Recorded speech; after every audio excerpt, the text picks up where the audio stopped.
Yo, what is up guys? It is Guido here, back again with another video. And in this video, I'm gonna show you guys how to replace your shocks on your Chrysler Aspen. And in this video, we're gonna be installing upgraded heavy-duty Bilstein shocks on this Aspen. As far as I know, these are the original shocks that have been on this car, and this car has 224,000 miles. And this video will work for all years of the Aspen and the Dodge Durango. So with all that being said, let's just get straight into the video. Now I'm gonna start with the front end first, and this is a pretty simple job. The first thing I'm gonna go ahead and do is I'm gonna throw some chocks on the rear wheels and pull the parking brake and jack up the front end. And now that the rear wheels are chocked, I'm gonna jack up the front end. And now that the front of the vehicle is being fully supported by the jack and jack stands, I'm gonna go ahead and pull this front wheel off along with the other side. You don't necessarily have to.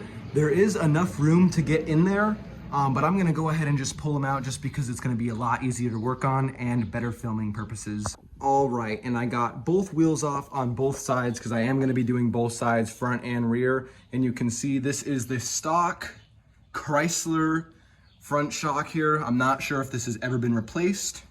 And you can see this is our new Bilstein, which is gonna go in place of that. So before you loosen anything, just kind of do a little side by side.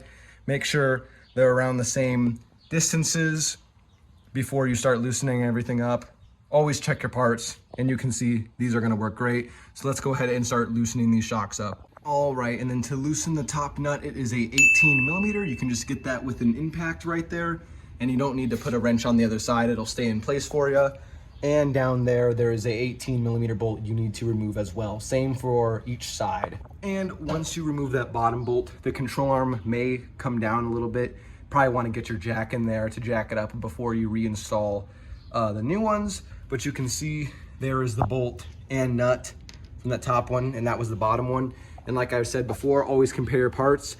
And you can see these Bilsteins are a direct replacement, but also somewhat of an upgrade. You can see how much thicker this one is compared to this. And just from compressing them on the ground, this is way stiffer. I do believe actually these front ones were replaced some time ago, but the rears on this were never replaced. So now we can go ahead and reinstall our shocks. And you can see we got that nut on there loosely installed with the bolt installed on the top.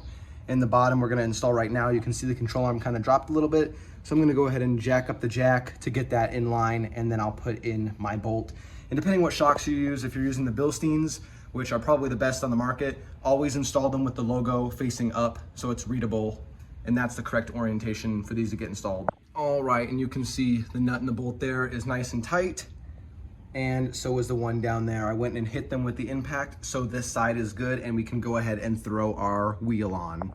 All right, and I got the wheel back on and the lug nuts torqued to 100 foot-pounds.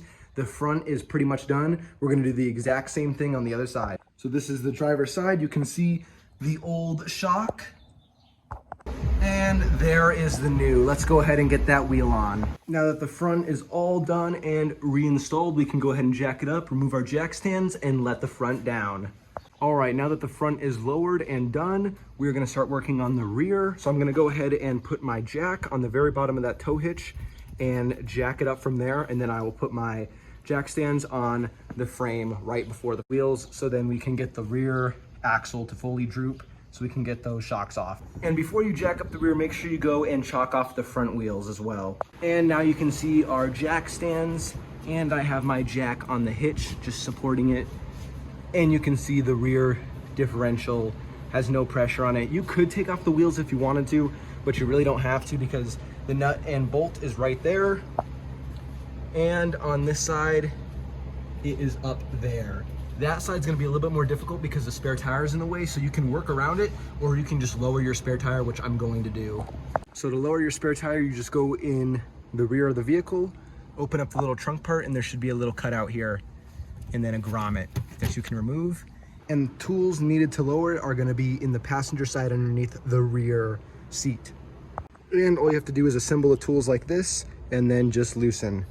And while loosening, your spare tire will slowly start to come down just like that. And now is a good time also when this drops down to go ahead and remove it, clean up your spare tire and make sure it's got plenty of air in it. And you can see with the tire being loosened almost all the way. I'm not going to remove it because you can see it has perfect access there and over there. If the spare tire was there, that would have been, that top one would have been a little tight to access.